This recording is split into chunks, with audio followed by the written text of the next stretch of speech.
The Georgia Bulldogs are facing off for the second time this season against the Texas Longhorns. This time it's going down at Mercedes-Benz Stadium in Atlanta, Georgia. It's going down on Saturday at 4 p.m.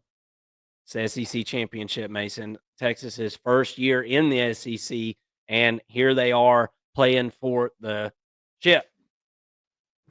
We've already seen this matchup once. Georgia went on the road to Texas. Everybody remembers that matchup, one of the most anticipated matchups of the 2024 season. And Georgia decided to go to Austin and show out. The defense absolutely throttled Texas in the first half, and Texas was unable to make a comeback in the second half of that football game, and Georgia wins 30-15. And as we kind of fast forward here to the SEC championship, Texas has been undefeated since, and undefeated otherwise.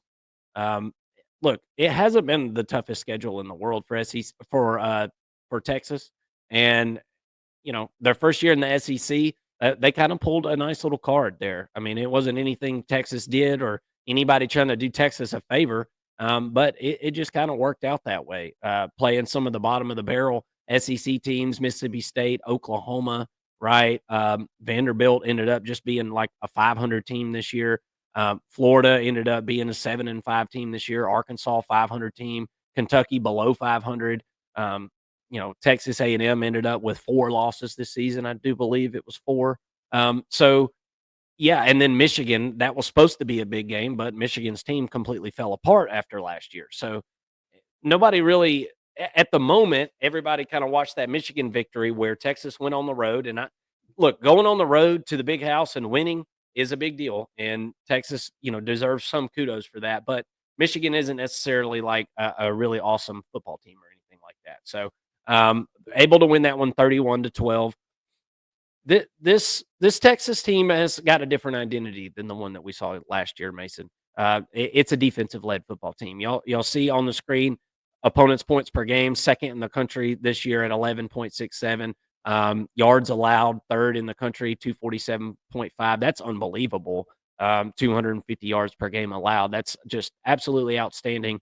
I feel like the defensive line has gotten a little bit better as the season has went on. I thought I saw some really good things out of that D line against Texas A&M, where this let's just be real, this Texas defense was able to just absolutely hit the Python squeeze on the Aggies in that rivalry game at Kyle Field. So I thought that was extremely impressive to be able to go on the road and do that.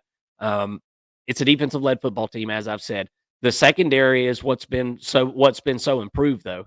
Secondary just was okay last year. And you go in the transfer portal, you pick up Makuba.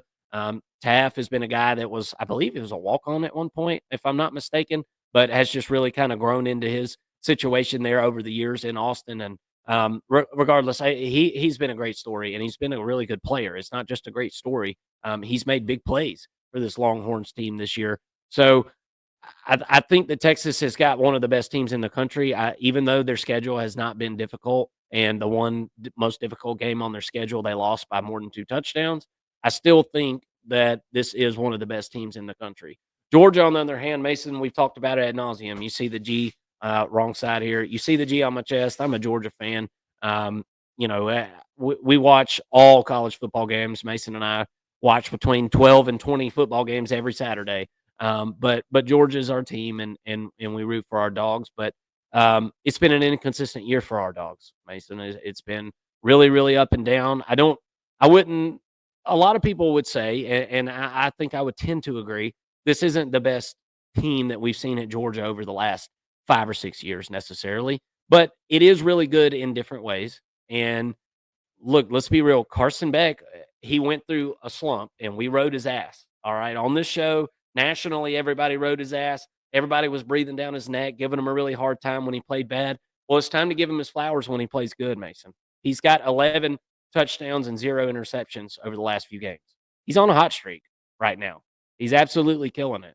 And he's making throws in those last few games that are like, okay, that's why everybody was talking about him going high in the NFL draft. The touchdowns are there this year. The yardage looks like he's going to surpass all of his numbers. For all intents and purposes, he should be over 4,000 yards passing by the end of the season. Um, it's been a remarkable year for Carson, other than the fact that he went through that spell turning the ball over. His wide receivers haven't helped him. They've dropped the football a ton this year. Georgia's number one in the country in drops. So it begs the question, which Georgia's going to show up? Is it the one that can pass on anybody and is a top 10 passing offense in the country, which Georgia is this season? Or is it going to be the team that we saw last week in the first half against Georgia Tech, that every time they got something going, somebody dropped a pass, somebody fumbled a football, somebody did something boneheaded? That's been the identity for this Georgia offense about 50% of the time, unfortunately. And statistically, and looking at box scores and things like that, Georgia's offense has been really bad in first half of football games. They've gotten behind in a lot of games this year. Georgia cannot afford to do that here in this game, because Texas brings a little something to the table that I feel like they've polished and worked on ever since that Georgia game, and that's the run game. Wisner has he's got to be one of the most improved players for Texas this season. He's got to be. He has really helped Texas be able to run the football over the last few games. I mean, heck, Texas, this was a team that we talked about coming out of the offseason saying they've got serious injuries in the running back room. Don't know what they're going to do at that position. Maybe they can convert a linebacker over. Maybe they can. No, they figured it out. That's what they did. And kudos to Steve Sarkisian for being able to do that, and kudos to Wisner for, you know, figuring it out, getting to work. And he's been a pleasant surprise. Georgia defensively has kind of hit a lull the last couple of games, Mason, and I'm going to put some of the stats on the screen for you guys. Excuse me. This is Georgia's offense versus Texas's defense, and look, the stats. You can reference them all you want to. Here's the kind of the adverse of that is Georgia defense versus Texas offense. I'll kind of just flip back and forth between these. Texas's defense, all the stats are amazing, right? They are just all amazing. I mean, there's really not even much to look at. They're first, second, 10th, whatever. They're like top 10 in everything. So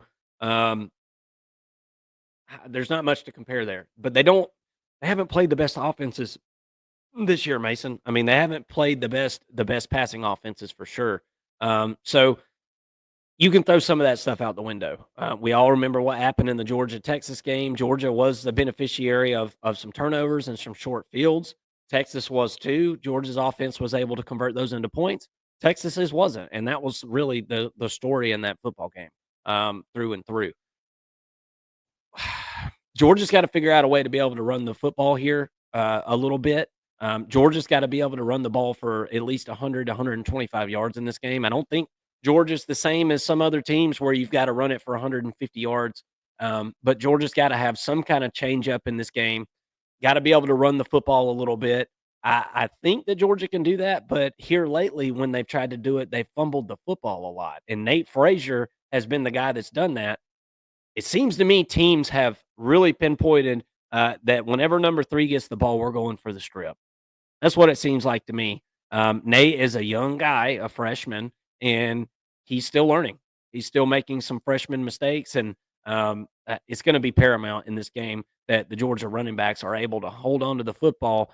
If Georgia was ever able to play a clean football game where they don't get turnovers, I don't know that there's anybody in the country that can beat them in a game.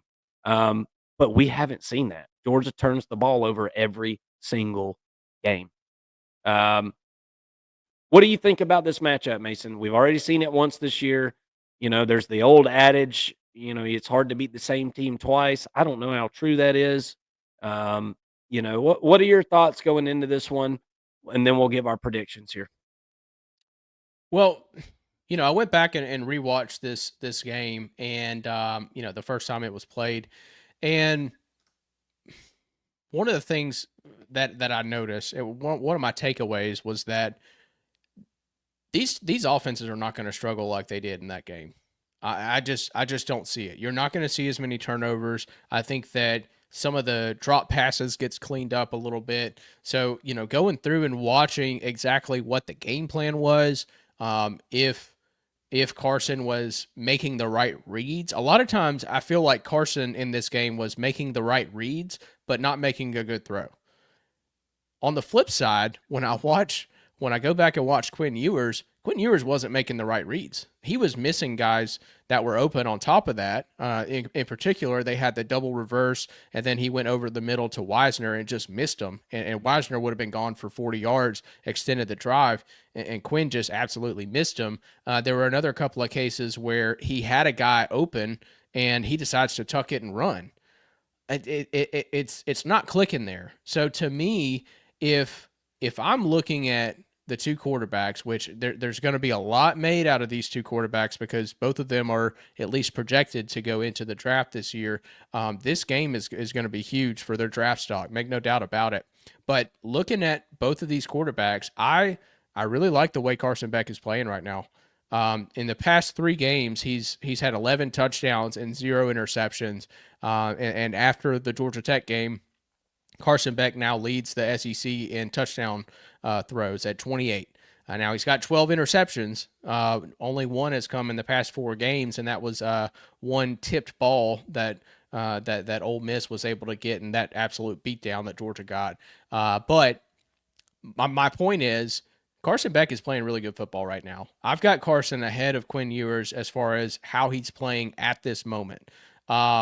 Even some of the drives that have been stalled weren't Carson's fault. And I know I'm a Georgia fan. I know this sounds like Homer talk, but I'm able to spend a little bit more time watching Georgia because I'm a fan of them, I guess. But when you watch Georgia and you watch Carson Beck, a lot of the drives that were stalled were because of drops. So to me, it comes down to the wide receivers, and I'm going to get into breaking down both of these wide receiving groups here in a minute because I think that both of them have a lot to work on. Looking at Georgia, you've got some guys that are getting open but not catching the football. You see some players, in particular number 5, Lovett, who seems to be scared to catch the football going over the middle. I've never seen a slot receiver have a ball that he can catch and just kind of put his hands up but not really want to catch it. So that's an issue. Dylan Bell has dropped balls, which I thought he was the most sure-handed receiver on this team. Arian Smith continues to drop balls. London Humphreys continues to drop balls. The tight ends have been good. I think that they have been coming on as of late. But if Georgia's receivers can clean up the drop passes, I think that they win this game. If their drop passes are at like 1 or 2 in this game, then I think Georgia wins. The issue for Georgia's offense is when Carson Beck misses and the receiver has no chance to catch the football, there's no chance. But then when you couple that on top of, the receivers dropping the football, it makes the offense look terrible. I mean, it really does, because on a third down, you're at 3rd and 8, and the receiver, Carson hits the receiver 12 yards down the field for a first down, and he drops it. It looks like, Carson had an incomplete pass, right? So for his stat line, it doesn't look good. It stalls the offense. It makes the offense look bad. Everybody knows by now that Georgia has had issues catching the football. If they clean that up, I think Georgia wins this football game. I really do think that it's that simple. That's not the only thing that needs to happen, obviously. And I'm also not saying that Georgia is going to clean things up, because they haven't done it all year. Right. It's pretty frustrating. And then on the flip side, looking at Texas's wide receivers just aren't getting open. Mark, this is a huge downgrade from last season, where it seemed like this Texas offense was very, very explosive, to where now Sarkisian, with a quarterback that's more experienced in his system, is having to play the screen game more than he has really ever. Maybe in the NFL he did it a lot with the Atlanta Falcons, who had a struggling offense, but now Sarkisian is having to play a lot of short dink and dunk sort of throws and scheme things up. That's why you're seeing a lot of double reverses, and he's trying to scheme guys open and take a lot of the pressure off of Quinn in that sense, so that these receivers can create some separation, because the receivers aren't doing it unless they're schemed open. And that, to me, is the issue here. Georgia can fix the drop passes. Will they? Probably not. But when Texas's receivers aren't getting open, And credit Georgia's defense, credit the defensive backs because they absolutely seatbelted those guys for most of that game. When you go back and watch it, I don't know if they're going to be able to do that again, but that's not something that's really fixable within a week. The guys aren't creating separation, and then when you've got guys open, Quinn Ewers is just missing them or not throwing it at all. Those are the struggles that I've seen from Texas's offense, and I don't know if they can overcome that. Now, Texas's defense is probably the best in the country right now. I think it's pretty safe to say, and really from an efficiency standpoint, they are the best defense in the country. I don't see them giving up a ton of plays or a ton of yards on the ground. I don't see a lot of running plays from Georgia in this football game. Trevor Etienne is probably going to be out. That he was a huge factor in the first game. But if that's the case, can Texas get some coverage sacks? Can they cover the wide receivers for Georgia well enough to allow the pressure to get to Carson Beck? To me, that's the recipe for Texas to win this football game. I think that they're very much capable. I think Colin Simmons is a stud. Anthony Hill he's been great all season, but he's really come on as a pass rusher the past few games. I think you see him eating a pretty good bit. The whole front seven for this defense is good. The back end of the defense is good. They're opportunistic. Going after the football. Forcing the quarterback to throw into tight coverage and things like that. I can't say enough about this Texas defense, other than the fact that Georgia, granted, they were given a lot of short field opportunities in the past game, but they hung 30 on them the last time. I think that you can see a similar level of success from a scoring standpoint from this Georgia offense, but I think the yards are going to be much harder to come by, and you're going to need a more clean game. Obviously, limiting the turnovers and things like that, because I don't think you're going to get 4 turnovers again on the flip side that Texas gave up in that first game. All in all, and then I guess I should just bring up Georgia's defense, and I'll be real quick because I know I've been long winded. Georgia's defense seems to be slumping, but I saw the difference between Georgia versus Texas and Georgia in just about every other game. And schematically, Georgia's not they were not bringing pressure against like they were against Texas against any other team. So I think that you will see a little bit of that sort of playbook from this Georgia defense. They're not going to be as successful. I get all that, but you'll see this Georgia defense play much better than they have the past couple of weeks. They're not giving up 42 points like they did against Georgia Tech. Granted, the overtime and whatnot ran that score up, but even 27 points, I guess, in regulation is what they gave up to Georgia Tech. You're not going to see that. I'm not saying Texas can't score 27, but you get what I'm saying. Texas's offense, I think, is a little bit better than Georgia Tech's, but anyways, I think you're going to see a really close game. I think you're going to see a clean game, which is much different than what we saw the first time around. I'll go ahead and give you my prediction, Mark. I've been battling with this. And one thing I did fail to mention is the potential of Arch Manning. I talked a lot about Quinn Ewers. Arch Manning got himself into the football game against Texas A&M. I think that was by design. I think that Steve Sarkisian wants Kirby Smart and the Georgia defense to be working on protect or defending Arch Manning in the RPO. But I also think that could be a very, very strong game plan for them in this football game. I think if you saw Arch Manning in 30% of the drives, I think that could be a good thing. And maybe it goes up as the game goes on if Quinn Ewers isn't going to be effective, if the receivers aren't going to get open downfield. It's not all on Quinn Ewers. Receivers got to get open. If they're not getting open, maybe we do see a little bit more RPO from the Texas offense. And I don't want to ride the fence here. I think if we see Arch Manning in 30% of the plays, I think Texas wins the football game. I think if we see Quinn Ewers for all but a series or a few plays or something like that, I think Georgia wins the football game. It is going to be close. I think that this one will be played within a touchdown on one side or the other. But I like Georgia to win this one. I don't think I'm going to bet on it.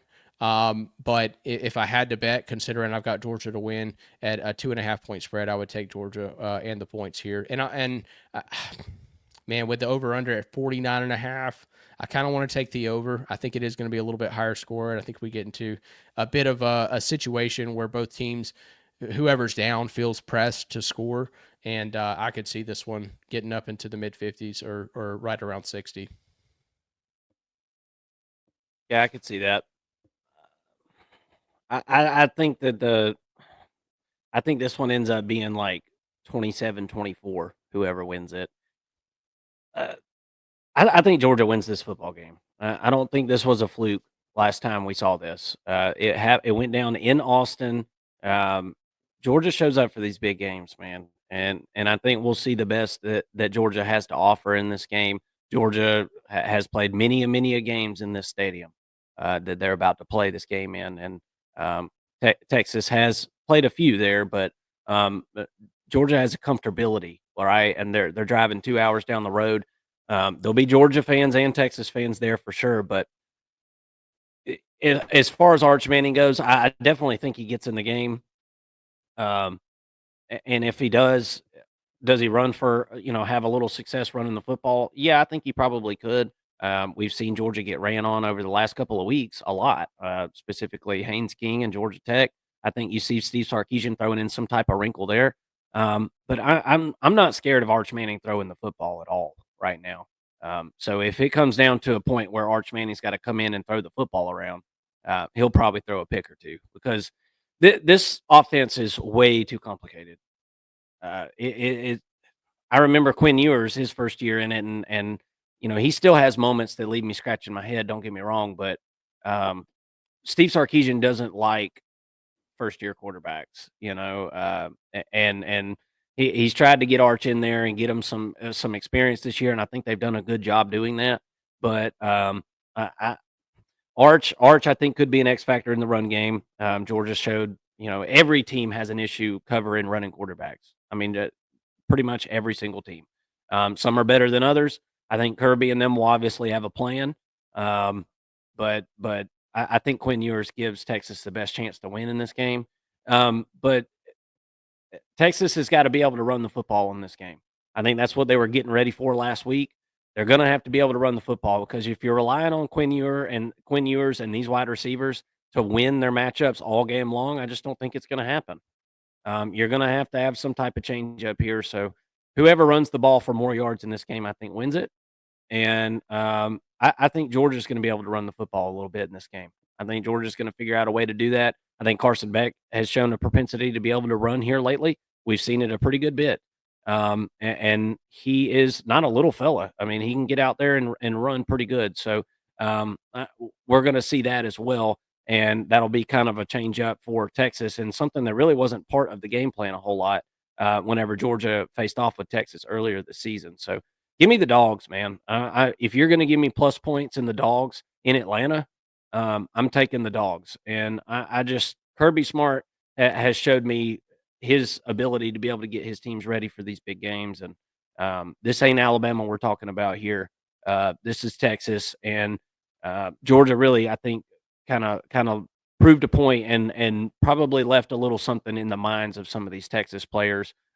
Certainly, that offensive line is probably still having nightmares about what Georgia brought to the game that day. So, going to need Georgia to show up with that same type of energy and that same type of ferocious defense that they did in Austin. But I think Georgia is able to get it done here. Give me the plus 2.5. I think it's a good game either way. And I think this over under is probably going to be spot on. If I had to pick one, I'd say over though, for sure.